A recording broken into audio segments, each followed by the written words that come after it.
मैं एक बहुत सुंदर कथा आपको सुनाने जा रहा हूं। बहुत सुंदर कथा, बहुत प्यारी कथा है। भगवान की भक्ति करने से चाहे बच्चे ही क्यों ना करें, उन्हें बहुत बड़ा फल मिलता है। एक गांव में एक किसान की बेटी रहा करती थी। एक गांव में एक किसान की बेटी रहा करती थी। बेटी 12 पास थी, लेकिन धन के अभाव में वो शहर पढ़ने नहीं गई। शहर पढ़ने नहीं गई, पर उसी के गांव में एक शिवजी का मंदिर था और वो बेटी अपने माता पिता की आज्ञा लेकर नित्य शिव मंदिर में, नित्य उस शिव मंदिर में सेवा करने जाती, शिवजी पर जल चढ़ाती, बेलपत्र चढ़ाती, शिव मंदिर को साफ करती, स्वच्छ करती, झाड़ू लगाती, बुहारू लगाती, पोछा लगाती, शिवजी के उस मंदिर को बड़ा स्वच्छ रखती थी। उस मंदिर में जो पंडित जी थे बड़े प्रसन्न होते थे कि कितनी अच्छी श्रद्धालु है, आशीर्वाद देते थे, भगवान संसार का सबसे अच्छा पति तुझे मिले। भाई देखो, ब्राह्मण गुरु तो तभी आशीर्वाद देते हैं जब तुम्हें सेवा करते हुए देखेंगे। अब तुम आशीर्वाद मांगने जाओ और तुम कोई सेवा ना करो और देखे वो खड़े ही रहो, तो फिर कहां कोई आशीर्वाद हृदय से नहीं निकलेगा। और जब सेवा करते जाओगे तो ऐसे ऐसे आशीर्वाद निकलते हैं जो तुम कभी मांग नहीं सकते, उतना मांग भी नहीं सकते जितना मिल जाता है। तो मेरे प्यारे पंडित जी बड़ा आशीर्वाद देते थे, बहुत आशीर्वाद देते थे। लेकिन वो कन्या बहुत अच्छी थी। जब तक पूजन करती तब तक ओम नमः शिवाय। वो कन्या मंदिर में पूजन करने जाती, यही ओम नमः शिवाय करती रहती। वो इतनी अच्छी थी कि जो गांव में गरीब बच्चे थे उन्हें वो पढ़ाती भी रहती थी, नित्य पढ़ाती रहती थी। पर देखो, हर एक गांव में अच्छे और बुरे लोग रहते हैं। उस गांव में एक बड़े प्रबुद्ध लोग थे, उन्हें ठाकुर साहब के नाम से लोग जानते थे। उनके यहां पर एक नौकर रहता था। उस नौकर की बुरी दृष्टि उस कन्या पर रहती थी। जब भी वो कहीं आती जाती, उसे लोग वो कमेंट करता, उसे उल्टा सीधा बोलता। तो एक दिन उसने उससे कहा कि देख, तू अगर मुझसे बार बार ऐसे बात करेगा तो मैं अपनी तेरी शिकायत पिताजी से करूंगी, और पिताजी तेरी शिकायत ठाकुर साहब से करेंगे तो तेरी नौकरी छूट जाएगी। जो कामी व्यक्ति होता है वो किसी से डरता नहीं है, इतना अंधा हो जाता है, जिसे कामांध व्यक्ति हम कहते हैं। हमारे शास्त्र कहते हैं वो कामांध है। और जो कामांध व्यक्ति जीव होता है वो न तो प्रतिष्ठा का ध्यान रखता है, न मान सम्मान का ध्यान रखता है, वो किन्हीं इन चीजों का ध्यान नहीं रखता। वो तो बस कामांध होकर अपने बुरे कार्यों में, बुरे व्यसनों में लगा ही रहता है, लगा ही रहता है। इसलिए वो कहता मैं किसी से नहीं डरता, करवा ले जो तुझे कुछ करवाना है। उससे नहीं रहा गया। उसने एक दिन अपने पिताजी को कहा कि ये जो ठाकुर साहब का सेवक है ये हमको बहुत दुख देता, ये उल्टे सीधे कमेंट करता है। तो उन्होंने कहा बेटी चिंता मत कर, मैं ठाकुर साहब से जाके इसकी शिकायत करता हूँ। वो शिकायत करने के लिए गए और ठाकुर साहब तो थोड़े जमींदार थे, लंबे चौड़े, अच्छा खासा वो था।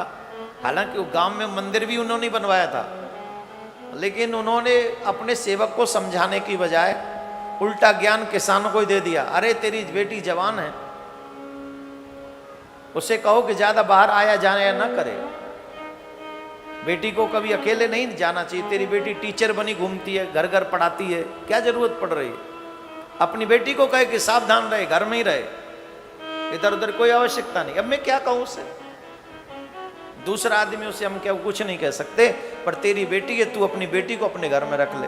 किसान था बेचारा, गरीब था, घर वापस आ गया, क्या बड़े लोग से जुबान लड़ाई। उसने कहा बेटी उसे मुंह मत लगाकर दूर रहा कर। एक दिन की बात है, वो बिटिया शिव जी का पूजन करने के लिए बहुत जल्दी मंदिर में गई। सुबह सुबह का समय था, तो वो लड़का वहीं मिला। आज उसने हाथ पकड़ने की कोशिश की तो शिव भक्ता को क्रोध आ गया और एक खींच के मारा तमाचा उसके गाल पर। और जब एक तमाचा मारा, तो जो भगवान के भक्त होते हैं उन्हें अंदर की पावर भी होती है, ये ध्यान रखना। कभी भी भगवान के भक्तों से पंगा मत लेना। जो सच्चा भक्त होगा ना, वो कहीं ना कहीं तुम्हारे जीवन में हो सकता है तुम्हारे रिएक्शन न दे, पर जब वो रिएक्शन नहीं देता है ना, तो भगवान उसकी जगह एक्शन ले लेते हैं फिर। और जब भगवान एक्शन लेते हैं तो भगवान की सजा और भी कठोर हो जाती है। इसलिए भगवान के भक्तों से पंगा नहीं लेना चाहिए। समझाने पर भी वो नहीं समझा, और जब समझाने पर भी वो नहीं समझा तो एक मारा खींच के उसके गाल पे। पंडित जी ये सब देख रहे थे। पंडित जी ने कहा, बेटा ये दुष्ट बालक है, तू इसके ऐसे ये दुष्टों के क्या मुंह लगना। बोले पंडित जी रोज ऐसे ही तंग करता है ये। नहीं, तूने अच्छा किया, पर ऐसे दुष्ट से विवाद भी तो बुरा है, खल और कांटे से तो बच के ही चलना चाहिए। वो जो है बालिका चली गई, लेकिन उसने कहा कि अब मैं तुझसे बदला लेके दिखाऊंगा। शिवरात्रि का समय आया। शिवरात्रि के समय पर ठाकुर साहब ने शिव जी के ऊपर छत्र बनवाया सोने का, और माँ पार्वती के लिए सोने के श्रृंगार बनाए, आभूषण बनवाए। पूरे गांव को न्योता दिया, पूरा गांव आया, भंडारा हुआ, बड़ा चकाचक धूम हुआ, चकाचक आनंद हुआ। सुबह सुबह और दिनों की तरह वो बिटिया फिर मंदिर में गई, पूजन किया। पूजन करके वो अपने घर वापस आ गई। बिटिया के बाद में पंडित जी आए। जाते हुए बिटिया को देखा था, शिव भक्ता को देखा था।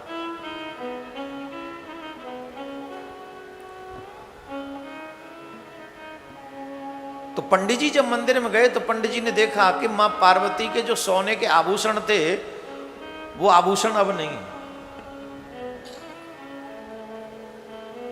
तो महाराज बड़ा दुख हुआ। पंडित जी ने दौड़कर ठाकुर साहब के पास गए, ठाकुर साहब को बताया।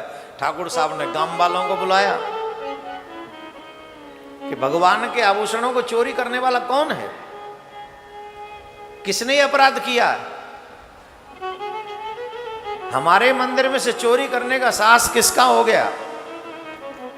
देखो एक बात समझ लो, देव पदार्थ को चोरी करे और देव पदार्थ को खुद यूज करे तो इसका बहुत बड़ा अपराध है शास्त्रों में। कई लोग मंदिरों से चीज चुरा ले जाते हैं, भगवान को बिना समर्पित किए वो प्रसाद खा जाते हैं, तो इसका बहुत बड़ा अपराध है, छोटा मोटा अपराध नहीं है। एक भक्त ने भगवान की सोने की चेन चुराई, उसके कोढ़ निकला, उसके अंग अंग से रक्त बहने लगा। स्थिति ये हो गई कि उसे चलना फिरना सब दूभर हो गया, लोग उससे दूर भागने लगे। अंत में जाके उसने अपने गुरु से क्षमा मांगी कि हमसे अपराध हो गया। गुरु ने तो क्षमा कर दिया, गोविंद ने भी, पर उसको अपने कर्मों का फल मिला। तो देव पदार्थ की चोरी की उसने, तो किसने आभूषण चोरी किए? अब कोई न बताए, कोई न बताए। तो पंडित जी से ठाकुर साहब ने पूछा, ये बताओ सबसे पहले सुबह सुबह कौन आया था यहां?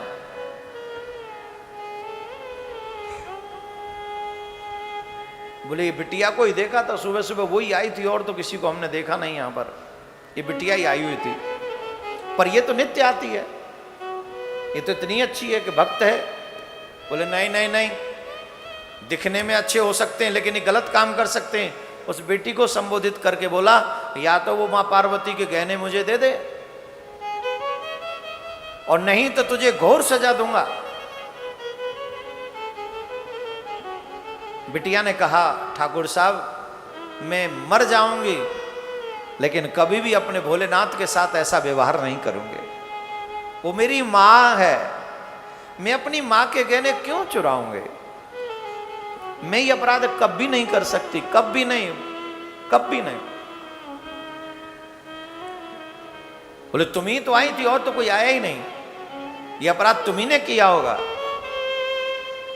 ठाकुर साहब का एक लड़का था, ठाकुर साहब का एक लड़का था, वो मंद बुद्धि था, 20-22 साल का था। ठाकुर साहब ने कहा तुम ही ने चोरी की होगी। बोले मेरे शिव जानते हैं, मेरे शिव जानते, मैंने ये अपराध नहीं किया। बोले अच्छा, बड़ा तुझे शिव के ऊपर कृपा, बड़ा अभिमान है तुझे, बड़ा जानती है तू शिव को। मैंने तो शिव का मंदिर भी बनवाया, मैं तो शिव का पूजन भी करता हूं, लेकिन मेरा बेटा आज तक ठीक नहीं हुआ। और तू बढ़िया ही भक्तानी, जो तेरे ऊपर शिव की कृपा हो गई। अगर इतनी बड़ी भक्तानी है तो कहे अपने शिव से वो मेरे पुत्र को ठीक कर दे। देखो सुनो, ये कहानी एक और चीज सिखा रही है। कई बार हम वो काम करते भी हैं जो भक्ति के चिन्ह है, पर मन में श्रद्धा नहीं होती, इसलिए लाभ भी नहीं मिलता।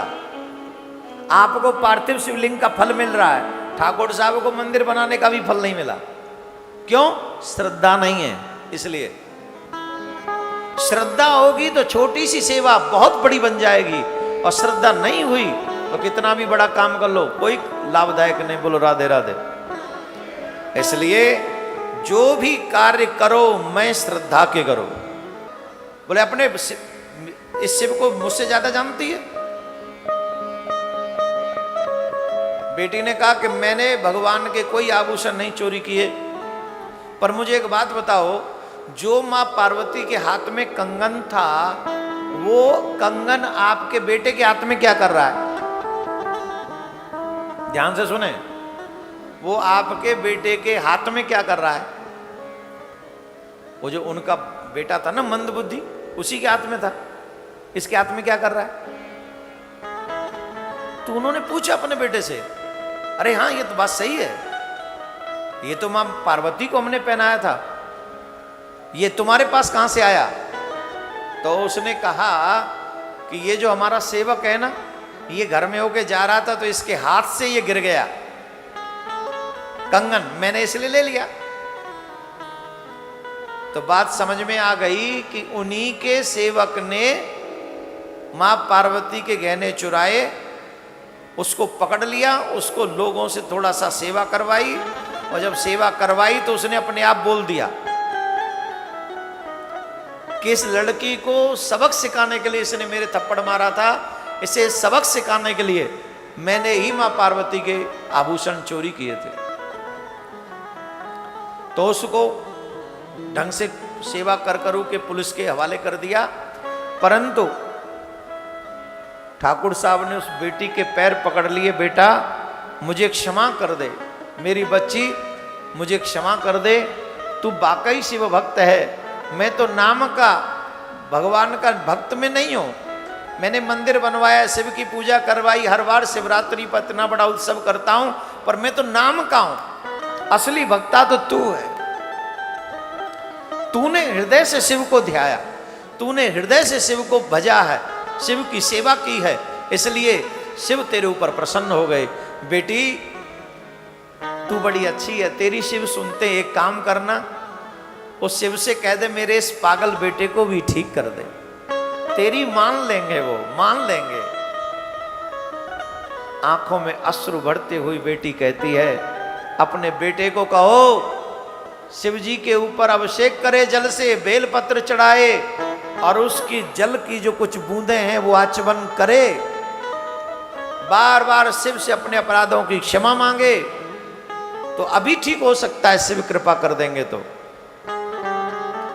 ठाकुर साहब ने वैसा ही करवाया अपने बेटे से, और वाह क्या चमत्कार हुआ मेरे प्यारे, क्या चमत्कार हुआ, बेटा स्वस्थ हो गया, एकदम स्वस्थ हो गया। बोले शंकर भगवान की एकदम स्वस्थ हो गया बेटा। और पुत्र ने कहा पिताजी आप यहां क्या कर रहे हैं मंदिर में, पूजा तो मैं कर लूंगा, आप अपना कार्य देख कर आइए। ठाकुर साहब के नैनों में अश्रु बहने लगे। एक किसान की बेटी इतनी बड़ी भक्त है, और जमींदार किस काम का? सोचकर किसान के पैरों में पड़ गया जमींदार और कहने लगे, मैं तुम्हारे लायक नहीं हूं, पर एक कृपा कर दो, अपनी बेटी मुझे दे दो, मैं अपने बेटे के लिए इसे अपने पास रखूंगा, बेटी बना कर रखूंगा, इतनी अच्छी बेटी मुझे नहीं प्राप्त होगी। मेरे प्यारे, उस शिव भक्ता को भगवान भोलेनाथ ने सुख भी दिया, परिवार भी दिया और पूरा आनंद कर दिया। उसके जाने से पहले पूरे गांव में सम्मान बढ़ा दिया। ऐसे जो भगवान भोलेनाथ के, शिव की भक्ति करते हैं, उन्हें ध्याते हैं, उनकी अर्चना वंदना करते हैं, भूत भावन भोलेनाथ उन्हें अर्थ, धर्म, काम, मोक्ष सब कुछ सहज में प्रदान कर देते हैं। इसलिए आज से हुआ प्रारंभ ये अनुष्ठान आपके भी समस्त मनोरथों को सिद्ध करेगा। आप जो चाहेंगे भूत भावन भोलेनाथ आपको वही देंगे। पर एक